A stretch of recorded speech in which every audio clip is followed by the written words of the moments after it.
Student. आज हम Hindi reader का पाठ नंबर 8 करेंगे, जिसका नाम है शाम एक किसान। अब शाम एक किसान एक कविता है, जिसके कवि का नाम है सर्वेश्वर दयाल सक्सेना। शाम शाम संध्या का समय है और शाम को क्या कहा गया है कि शाम क्या है, एक किसान की तरह लग रही है।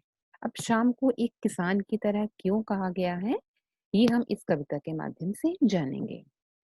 इस कविता में प्रकृति के एक दृश्य का वर्णन किया गया है।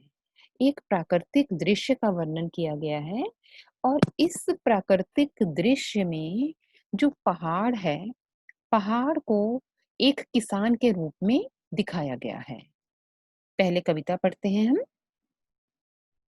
आकाश का साफा बांध कर सूरज की चिलम खींचता बैठा है पहाड़, घुटनों पर पड़ी है नदी चादर सी।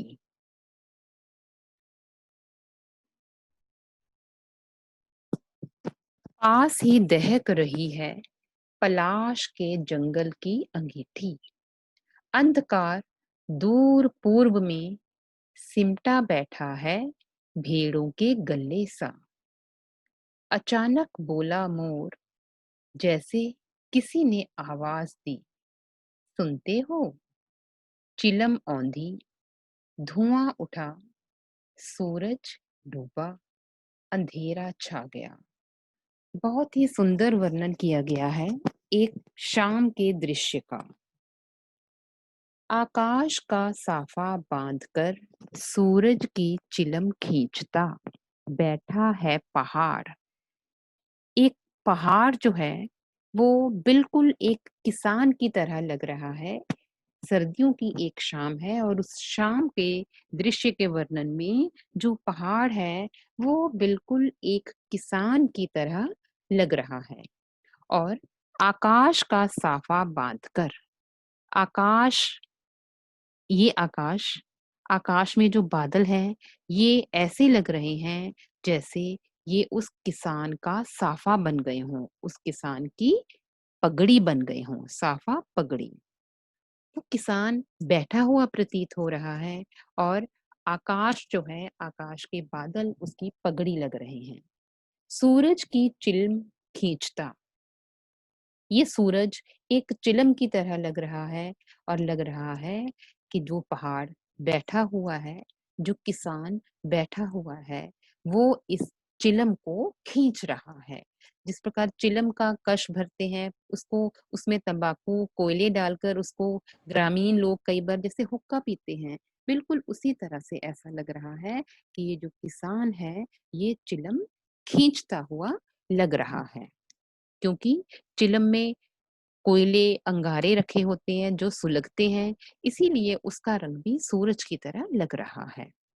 घुटनों पर पड़ी है नदी चादर सी और उस किसान के घुटनों पर, उसके नीचे जो नदी बह रही है वो बिल्कुल ऐसी लग रही है जैसे उसके घुटनों पर चादर पड़ी हुई है। बिल्कुल सर्दियों की एक शाम है, ऐसे लग रहा है जैसे सर्दी से बचने के लिए उस किसान ने अपने घुटनों के ऊपर उस चादर को ओढ़ा हुआ हो। पास ही दहक रही है पलाश के जंगल की अंगीठी। बिल्कुल उसके पास ही दहक रही है, जल रही है। जलने का यहाँ पे अभिप्राय है, दहकना, जब कोई चीज़ जलती है तो लाल रंग की हो जाती है। बिल्कुल इसी तरह पास में जो पेड़ लगे हैं, पलाश के पेड़ लगे हैं, उनके ऊपर जो लाल-लाल फूल लगे हैं, वो लाल-लाल फूल बिल्कुल दहकते हुए लग रहे हैं। ऐसे लग रहा है जैसे अंगीठी में किसी ने कोयलों को जलाया है और अंगारे सुलग रहे हैं। अंधकार दूर पूर्व में सिमटा बैठा है घेड़ों भेड़ों के गल्ले सा। और बिल्कुल पश्चिम दिशा में तो सूरज अस्त हो रहा है, लेकिन पूर्व दिशा में जो अंधकार छा गया है और ये अंधकार कैसा लग रहा है, भेड़ों के झुंड की तरह। जिस प्रकार भेड़ों की जो झुंड है वो सिमट कर बैठी हुई हैं, बिल्कुल ऐसे ही अंधकार भी वहां छा गया है।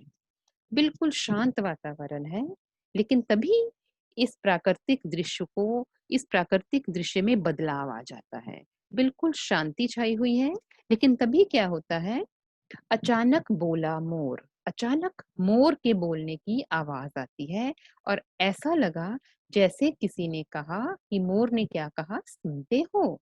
मोर की आवाज़ आई, "सुनते हो?" और जो शांति चारों तरफ छाई हुई थी, वो भंग हो जाती है। अब जैसे ही "सुनते हो" आवाज़ आती है, तो पूरा का पूरा दृश्य बदल जाता है। ऐसे लगता है जैसे किसान जो है, वो आराम से बैठा है, लेकिन अचानक उसको किसी ने कहा हो, "सुनते हो?" और उसके हाथ से क्या हुआ? चिलम औंधी। जो चिलम है वो औंधी हो गई, उल्टी हो गई।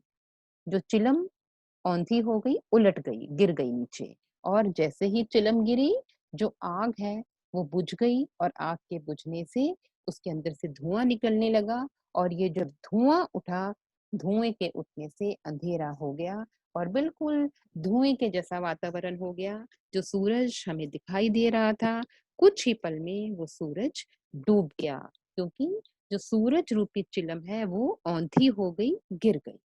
सूरज डूब गया और अंधकार छा गया। चारों ओर अंधकार छा गया। जो दृश्य एक पहाड़, एक किसान की तरह जो नज़र आ रहा था, वो दृश्य आँखों के आगे से बिल्कुल ओझल हो गया। ऐसा दृश्य सिर्फ़ कुछ ही पल के लिए था। तो इस प्रकार से हमारी इस कविता में एक सर्दियों की शाम के दृश्य का वर्णन किया गया है, जिसमें पहाड़ को एक किसान बताया गया है। इस प्रकार के दृश्यों को देखने के लिए भी समय चाहिए, लेकिन आज इंसान इस दौड़ में, अंधी दौड़ में ऐसे भाग रहा है कि प्रकृति के इन नज़ारों को देखने का भी उसके पास समय नहीं है। तो हमें भी प्रकृति के ऐसे नज़ारों को अगर हमें देखना है, तो इसके लिए हमें प्रकृति को बड़े ध्यान से देखना होगा।